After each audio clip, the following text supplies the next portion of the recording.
Good morning అండి. ఇవాళ మనం మాట్లాడుకునేది పోస్టల్ బ్యాలెట్స్ అయిపోయినాయి కదా, అది ఎక్కువగా టీడీపీ, జనసేన, బీజేపీ వాళ్ళకే ఎక్కువ ప్లస్ పాయింట్. ఎందుకంటే పోస్టల్లో ఎక్కువగా టీచర్స్ కానీ, ప్రభుత్వ ఎంప్లాయీస్ కానీ, కాంట్రాక్ట్ ఎంప్లాయీస్ కానీ, ఎక్కువగా అంగన్వాడీ కానీ, ఒక సచివాలయం సిబ్బంది తప్ప అందరూ కూడా టీడీపీకి, జనసేనకి అండ్ బీజేపీకి వేశారు. అట్లనే ఎప్పుడు లేని విధంగా ఓటు తీసుకుని వాళ్ళు వేయటం జరిగింది. అలాగే అరకు కానీ, శ్రీకాకుళం కానీ, విజయనగరం కానీ, విశాఖపట్నం కానీ, అనకాపల్లి కానీ భారీగా 15,000 పైనే ఫూల్ అని. అట్లనే ఎక్కువగా అయ్యింది మాత్రం పులివెందుల,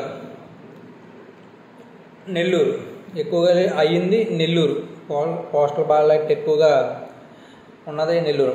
అలాగే ఓట్లు విపరీతంగా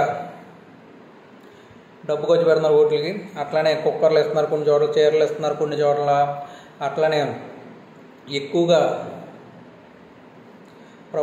ప్రలోభాలు పెడుతున్నారు. అట్లనే ఎక్కువగా డబ్బు ఇన్వెస్ట్మెంట్ చేస్తున్నారు. ఓటుకి 2,000 కానీ 3,000, 3,000 నుంచి 4,000 ఈవేళ ఇస్తే మళ్ళీ రేపు కూడా ఇచ్చే అవకాశం ఉంది అన్నట్టుగా అంటున్నారు. కానీ ఓటర్లు అది ఏమీ పనిచేయదు. ఒక 2-3 వేల ఓట్లు తప్ప ఓట్లు కొన్నాయి, అంతకు మించి ఎక్కువగా ఏమీ పనిచేయదు. ఎందుకంటే ఓట్లతో నగ్గి పర్వాత 10 నాయకులు కూడా ఓట్లు కొనేసి నగ్గెద్దురు. కానీ అందరూ చదువుకున్నారు. 70% చదువుకున్నారు, ఒక 30% వరకు చదువుకొని ఉన్నారు. సపోజ్ ఒక ఇంట్లో ఒక ఐదు నెంబర్లు ఉన్నారనుకోండి, ఒక 6 నెంబర్లు ఉన్నారు. ఒక తాతయ్య గారు, ఒక బామ్మ గారు, ఒక ఫ్యామిలీ, వైఫ్ అండ్ హస్బెండ్, అట్లనే 2 పిల్లలు వాళ్ళు ఉన్నారనుకోండి.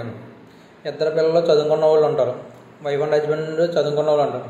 తాతగారు, బామ్మగారు చదువుకుంటే లేదు. ఎందుకంటే వాళ్ళు చదువుకుండొచ్చు, ఉండకపోవచ్చు. ఎక్కువగా ఓల్డేజ్ వాళ్ళు తక్కువగా చదువుకుని ఉంటారు. అలాంటి వాళ్ళు కొంచెం ఓట్లకి ఇష్టపడతారు. అలాగే వైఫ్ అండ్ హస్బెండ్ కానీ, చదువుకున్న వాళ్ళు కానీ యాక్టివ్. ఎందుకంటే ఎట్టి పరిస్థితుల్లో కూడా ఈ ఓట్ల ప్రలోభాల వలన ఏమీ ఉపయోగం లేదు. ఎందుకంటే ఎట్టి పరిస్థితుల్లోనూ ఆల్రెడీ ఓటర్ డిసైడ్ అయిపోయి ఉంటాడు ఎవరికి వేద్దామని. విపరీతమైన చెకింగ్ జరుగుతుంది. నిన్న ఎవరో ఒంగోలు నేత 16 కోట్లు దొరికినాయంట. అది హైదరాబాద్ నుంచి వస్తుంటే పట్టుకున్నారంట.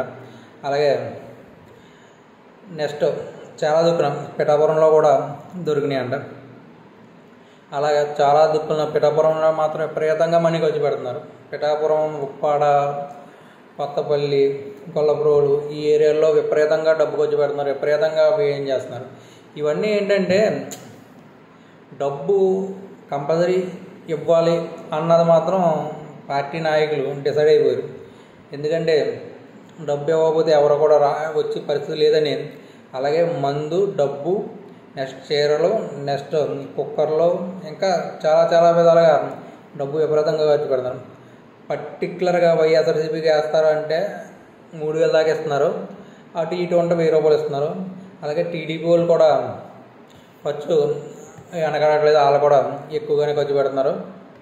అట్లనే విపరీతంగా ప్రలోభాలు జరుగుతున్నాయి. ఎక్కువగా పోస్టల్ బ్యాలెట్ మాత్రం కూటమికి అవకాశం ఉంది.